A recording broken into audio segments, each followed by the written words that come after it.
Salam kerahiman. Hari ini 21 Maret ya. Kita akan bahas dari diary nomor 1224 dan 1225.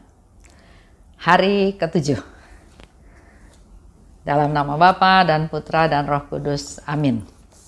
1224. Hari ke-7, hari ini bawalah kepadaku jiwa-jiwa yang secara khusus menghormati dan memuliakan kerahimanku, dan benamkanlah mereka dalam kerahimanku.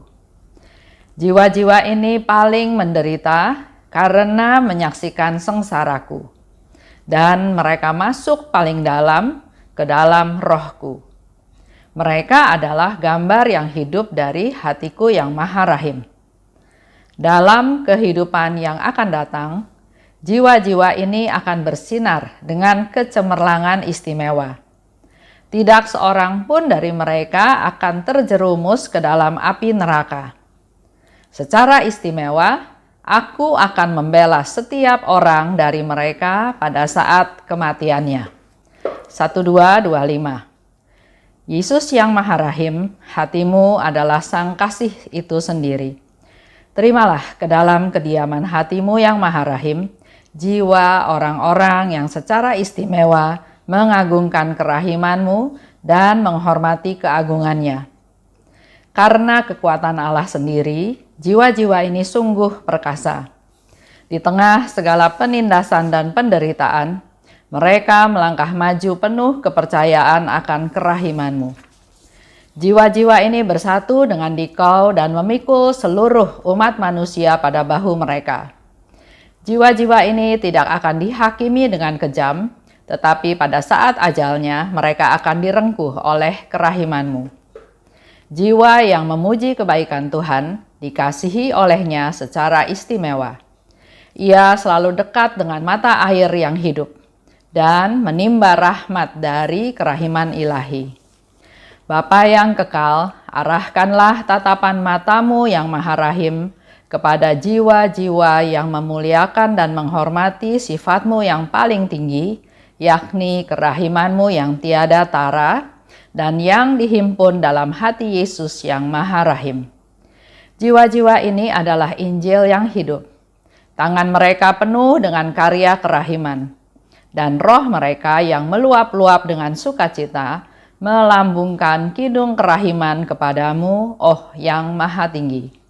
Aku mohon ya Allah, tunjukkanlah kerahimanmu kepada mereka sesuai dengan harapan dan kepercayaan mereka kepadamu. Dalam diri mereka, biarlah digenapi janji Yesus bagi mereka.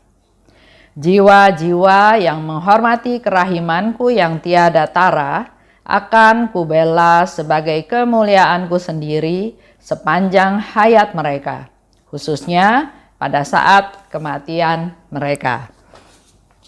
Hari ini kita akan bahas hari ke-7. Bawalah kepadaku jiwa-jiwa yang secara khusus menghormati dan memuliakan kerahimanku. Itu yang diminta oleh Yesus di hari ke-7, yang jiwa-jiwa, kelompok jiwa-jiwa yang secara khusus menghormati dan memuliakan kerahimanku. Dan benamkanlah mereka dalam lautan kerahimanku. Siapa yang dimaksud dengan jiwa-jiwa yang menyebarkan penghormatan kepada kerahiman ilahi?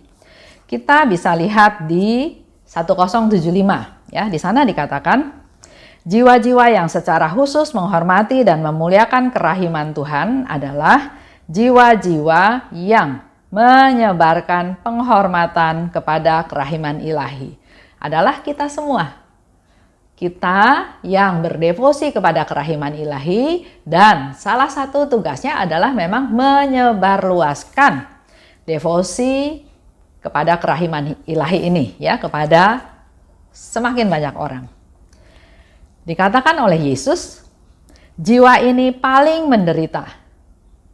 Kenapa paling menderita? Karena mereka menyaksikan sengsaraku dan mereka masuk paling dalam ke dalam rohku. Nah, coba kita lihat diri kita masing-masing ya. Sering saya menyebut istilah devosan, kita sebagai devosan kerahiman ilahi. Tapi beberapa hari yang lalu saya ngobrol sama Pak Stephen Lex ya. Dan memang kata yang lebih tepat itu bukan devosan, tapi murid dari Yesus yang tersalib. Memang di buku-bukunya Pak Stephen Lex yang lama-lama, dia menyebut orang yang menghormati devosi kepada kerahiman ilahi, orang yang menghormati kerahiman Tuhan adalah disebut devosan. Tapi setelah dipikirkan lebih lanjut, devosan itu seolah-olah saya udah tahu, saya yang tahu ya. Nah, kalau kita lebih rendah hati, kita menyebut diri murid. Murid itu istilahnya adalah ya yang selalu belajar. Murid artinya belum lulus ujian, artinya masih sekolah. Jadi ini menjadi pembelajaran, menjadi sarana untuk kita belajar, terus belajar untuk bisa mengerti, mengetahui, mengalami, dan mewartakan kerahiman Tuhan. Jadi istilahnya sekarang bukan devosan, tapi kita mengakui sebagai murid. Kalau devosan itu maksudnya terkesan seolah-olah saya udah tahu, saya devosan kerahiman. Padahal di dalam proses hidupnya Suster Faustina pun dia terus belajar, dan di diary-nya salah satu juga disebutkan bahwa muridku. Yesus juga sebut bukan devosanku, tapi disebut muridku. Hai putriku, muridku, rasulku. Itu yang sebutan dari Yesus kepada Suster Faustina. Nah, di sini dikatakan oleh Yesus bahwa jiwa ini paling menderita karena mereka menyaksikan sengsaraku. Yang bisa benar-benar menghayati sengsaranya Tuhan, yang masuk ke dalam sengsaranya Tuhan, yang sungguh-sungguh merasakan, menghayati, itulah orang-orang yang menghormati kerahiman Tuhan. Karena mereka masuk paling dalam ke dalam rohku.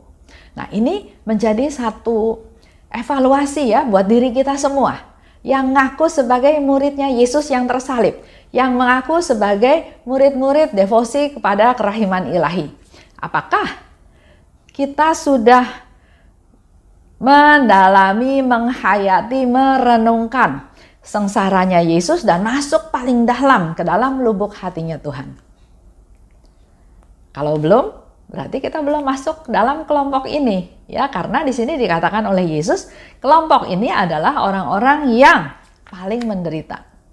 Dan kita bisa sebut paling menderita kalau kita bisa berempati, kita bisa ikut merasakan penderitaan. Contoh, dalam jalan salib, 14 perhentian, ya sekarang ada 15. Ada orang yang menjalaninya seperti biasa saja, seperti ibadat biasa, baca, berlutut, berdoa, pindah ke perhentian yang kedua, doa lagi, berlutut, baca, dan berdoa lagi, dan seterusnya sampai selesai. Tapi ada juga teman ya di dalam komunitas, kalau dia ikut jalan salib, selalu dia menangis, selalu dia nggak bisa diminta berdoa spontan, itu dia nggak bisa. Dia selalu menangis, dan lucunya ini seorang laki-laki. Jadi saya pernah tanya, Pak, kenapa setiap peristiwa itu menimbulkan rasa iba, rasa terharu, dan Bapak selalu menangis, dan bukan nangis yang keluar air mata ya, tapi nangis yang sungguh-sungguh nangis. Dia katakan, saya nggak bisa bayangkan ada Yesus yang suci, yang baik, yang mau menderita buat kita manusia berdosa. Dan penderitaannya itu bukan penderitaan biasa, tapi penderitaan yang sangat menyusahkan, yang sangat mengerikan, yang sungguh-sungguh menderita, dan dia nggak merasa tega ya. Dia nangis, dia merasa sangat kasihan pada Yesus yang membela manusia-manusia yang berdosa. Jadi masuk paling dalam ke dalam rohku. Mereka adalah gambar yang hidup dari hatiku yang maha rahim. Ini juga satu harapan dari Yesus untuk kita semua. Kita harus menjadi gambarannya Yesus yang hidup. Yesus yang seperti apa? Yesus yang membuat mujizat, memberi makan 5.000 orang. Yesus yang mengajar di bait Allah. Dalam hal ini, Yesus minta kita menjadi gambar yang hidup dari Yesus yang Maha Rahim. Yesus minta kita bisa mewartakan, membagikan, menceritakan kerahimannya Tuhan kepada orang-orang di sekitar kita. Harus menjadi gambar yang hidup, nyata dalam hidup kita sehari-hari, dalam tingkah laku kita sehari-hari. Di sana dikatakan lebih lanjut, ya. Mereka adalah gambar, ya, dan dalam kehidupan yang akan datang, jiwa-jiwa ini akan bersinar dengan kecemerlangan yang istimewa. Ini janjinya Tuhan, ya, untuk orang-orang yang sungguh-sungguh menghormati kerahiman Tuhan. Mereka akan dilindungi seumur hidupnya. Dan pada saat kematian, Tuhan tidak akan tampil sebagai hakim, tapi sebagai juru selamat yang Maha Rahim. Karena mereka selalu memperjuangkan kesempurnaan. Kerahiman Tuhan, ya, memperjuangkan kesempurnaan dengan mengandalkan Tuhan, minta ampun pada Tuhan atas segala kesalahan, kelalaian, dan juga selalu bersandar pada Tuhan. Untuk menjadi jiwa yang sempurna, ada banyak yang harus kita lakukan. Kalau kita mau sempurna, kita menjadi gambaran Yesus yang hidup sebagai Yesus yang Maha Rahim. Selanjutnya di situ dikatakan, jadi kelompok ini ada jiwa yang memperjuangkan untuk menjadi sempurna, tapi dalam kelompok ini juga ada jiwa-jiwa yang sudah sempurna. Sudah dalam tanda kutip, ya. Contohnya misalnya orang ini adalah orang yang kata-katanya selalu menyenangkan Tuhan. Yang dalam segala hal dia selalu bisa bersyukur. Dan kasihnya bukan kasih duniawi, tapi secara perlahan dia punya kasih yang murni. Juga dia fokusnya bukan untuk diri dia sendiri lagi, tapi untuk orang lain. Untuk keselamatan jiwa-jiwa orang-orang yang perlu diselamatkan. Orang ini selalu mengagungkan Tuhan. Selalu bersatu dengan Tuhan dan berharap dan terus percaya pada Tuhan. Mungkin kita bisa lihat contoh, ya, Suster Faustina. Yang kata-katanya selalu menyenangkan Tuhan. Yang selalu bersyukur. Nah, dengan semakin menderita, dia semakin bersuka cita. Dia nggak bersungut-sungut, ya. Dia menjadi Injil yang hidup. Ya. Dan tujuan akhir hidupnya adalah menghormati dan memuliakan kerahiman Tuhan. Itu ada di 295. Tujuan hidupnya adalah Allah. Orang yang sudah sempurna, ya, tujuan hidupnya adalah Allah, bukan hal-hal yang lain, bukan hal-hal duniawi. Dan kebahagiaannya cuma satu, bisa melaksanakan kehendak Allah. Itu ada di 775. Kita merefleksi diri kita sendiri, kita masuk kelompok yang mana? Apakah sudah masuk ke dalam kelompok yang sempurna? Atau masuk ke kelompok yang sedang memperjuangkan kesempurnaan supaya kita setiap hari, sehari lepas sehari bisa menjadi semakin serupa dengan Yesus dan harapan Yesus bisa terlaksana dalam kehidupan kita. Menjadi gambaran Yesus yang hidup. Yesus yang Maha Rahim. Lanjut, ya. Dan di 1225 itu doa untuk kelompok jiwa-jiwa yang menghormati kerahiman Tuhan secara khusus tersebut.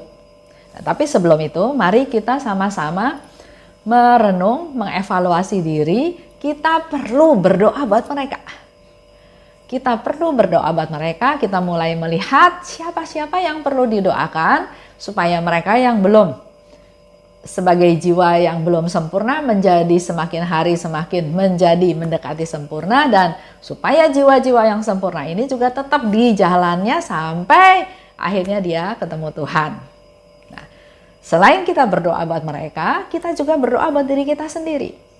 Tuhan pasti senang kalau kita punya keinginan menjadi gambarnya Yesus yang hidup dalam hidup kita sehari-hari. Yesus yang Maha Rahim. Mari kita mewartakan, memberitakan, menginformasikan, bahkan juga mempraktekkan tentang kerahiman Tuhan itu dalam hidup kita sehari-hari. Nah, di dalam doa kita baca ya sama-sama doa 1225. Yesus yang Maha Rahim, hatimu adalah sang kasih itu sendiri. Terimalah ke dalam kediaman hatimu yang Maha Rahim, jiwa orang-orang yang secara istimewa mengagungkan kerahimanmu dan menghormati keagungannya. Kita persembahkan, kita ingat-ingat siapa kelompok jiwa yang mana atau siapa teman-teman kita di sekitar kita yang seperti ini, kita persembahkan dia. Karena kekuatan Allah sendiri, jiwa-jiwa ini sungguh perkasa. Di tengah segala penindasan dan penderitaan, mereka melangkah maju penuh kepercayaan akan kerahimanmu. Jadi walaupun orang yang menghormati kerahiman Tuhan, yang jiwa yang sudah sempurna, yang sudah ada di jalan Tuhan, yang sehari-hari bergaul dengan Tuhan, bukan berarti bebas dari segala masalah, pencobaan, godaan ya. Di sini dikatakan di tengah penindasan dan penderitaan. Jadi wajar kalau kita mengalami penindasan. Wajar kalau kita mengalami penderitaan. Tapi kelompok jiwa ini di tengah penderitaan, di tengah penindasan tetap maju. Kelompok ini tetap melangkah maju dengan penuh percaya akan kerahiman Tuhan. Jiwa ini bersatu dengan Dikau, Tuhan, memikul seluruh umat manusia pada bahu mereka. Jiwa-jiwa ini haruslah jiwa-jiwa yang peduli pada sesama, peduli pada orang lain. Orang lain lebih penting daripada dia ya. Jiwa ini tidak akan dihakimi dengan kejam pada saat ajalnya. Ini janjinya Tuhan. Tidak akan dihakimi pada saat ajalnya. Mereka akan direngkuh oleh kerahiman Tuhan. Yesus pernah juga bilang, mereka akan kubela seperti kemuliaanku sendiri. Aku akan datang bukan sebagai hakim tapi sebagai Allah yang Maha Rahim. Jiwa yang memuji kebaikan Tuhan dikasihinya secara istimewa. Ia selalu dekat dengan mata air yang hidup dan menimba rahmat dari kerahiman ilahi. Pada saat kita lemah, pada saat kita kuat, kita bebas untuk menimba rahmat dari kerahiman Tuhan. Dan doa dilanjutkan, Bapa yang kekal, arahkanlah tatapan matamu yang Maha Rahim kepada jiwa-jiwa yang memuliakan dan menghormati sifatmu yang paling tinggi, yakni kerahimanmu yang tiada tara. Kita mohon pada Bapa untuk mengarahkan tatapan matanya pada kelompok jiwa-jiwa ini. Jiwa ini adalah Injil yang hidup. Ya, kita harus berusaha ke arah sana, menjadi Injil yang hidup. Tangan mereka penuh dengan karya kerahiman. Evaluasi ya, bagaimana dengan kita? Tangan saya, tangan Bapak Ibu penuh dengan karya kerahiman. Coba dievaluasi. Dan roh mereka yang meluap-luap dengan sukacita melambungkan kidung kerahiman kepadamu, oh yang maha tinggi. Kita punya cinta yang meluap-luap untuk memuji Tuhan, memuliakan Tuhan, mengumandangkan, menyanyi untuk kemuliaan Tuhan. Aku mohon ya Allah, kita mohon ya, tunjukkanlah kerahimanmu kepada mereka sesuai dengan harapan dan kepercayaan mereka kepadamu. Dalam diri mereka biarlah digenapi janji-janji Yesus bagi mereka. Janji Yesus adalah jiwa yang menghormati kerahimanku yang tiada tara akan kubela sebagai kemuliaanku sendiri sepanjang hayat mereka. Selama kita sekarang hidup pun Tuhan Yesus bela kita, lindungi kita, pelihara kita, jaga kita. Khususnya pada saat kematian mereka. Jadi selama kita hidup pun kita ada dalam pelukan Tuhan, ada dalam pemeliharaan Tuhan. Tapi Tuhan Yesus bilang khususnya pada saat kematian, karena pada saat itulah saat yang paling penting, saat yang paling menentukan. Tugas kita sebagai murid Yesus yang tersalib, mari kita berusaha supaya janji Tuhan ini digenapi. Supaya jiwa yang menghormati kerahiman Tuhan yang tiada tara ini dibela oleh Tuhan. Sebagai kemuliaan Tuhan sendiri di sepanjang hayat mereka, khususnya pada saat kematian mereka. Kita berdoa buat mereka supaya mereka tetap taat setia ada di kelompok ini. Walaupun ada penindasan, walaupun ada penderitaan, mereka tetap kuat, mereka tetap bisa keluar sebagai pemenang. Itu doa kita untuk mereka. Tapi sekaligus kita juga berdoa buat diri kita sendiri. Karena kalau kita bisa rendah hati, kalau kita bisa mewartakan kerahiman Tuhan, atau kita bisa mempraktekkan kerahiman Tuhan, yakin Tuhan pasti senang dengan apa yang kita lakukan. Itu aja untuk hari ini, novena Kerahiman Ilahi hari ke-7. Dalam nama Bapa dan Putra dan Roh Kudus, amin. Salam kerahiman.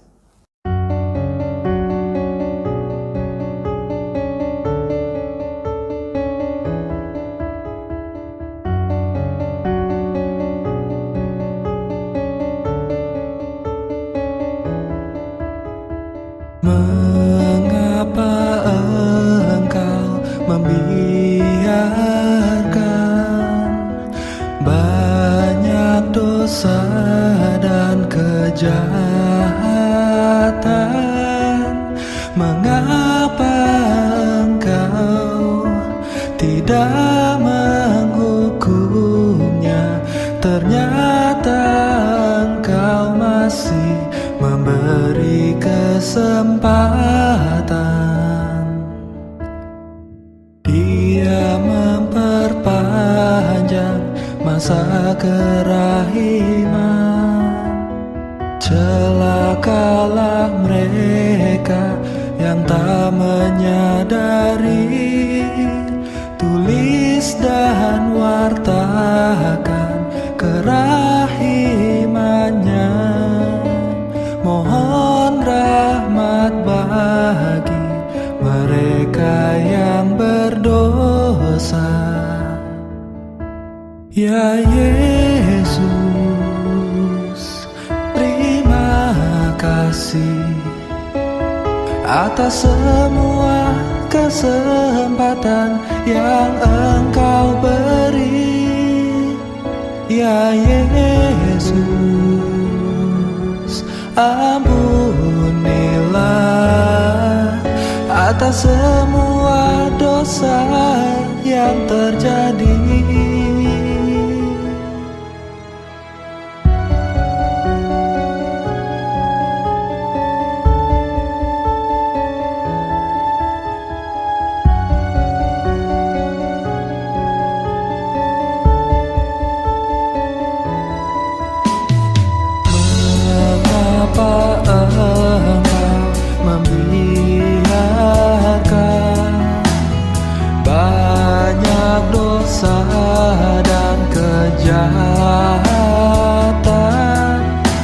Mengapa engkau tidak menghukumnya?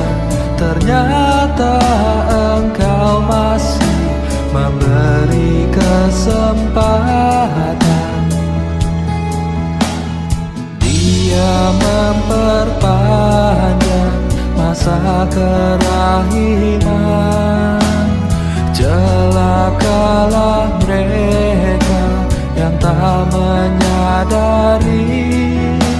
Tulis dan wartakan kerahimannya. Mohon rahmat bagi mereka yang berdosa. Ya Yesus,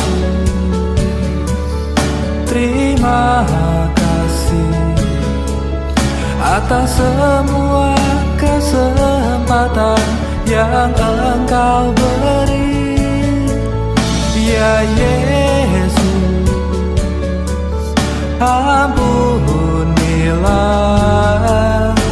atas semua dosa yang terjadi. Ya Yesus, terima kasih atas semua kesempatan yang Engkau beri.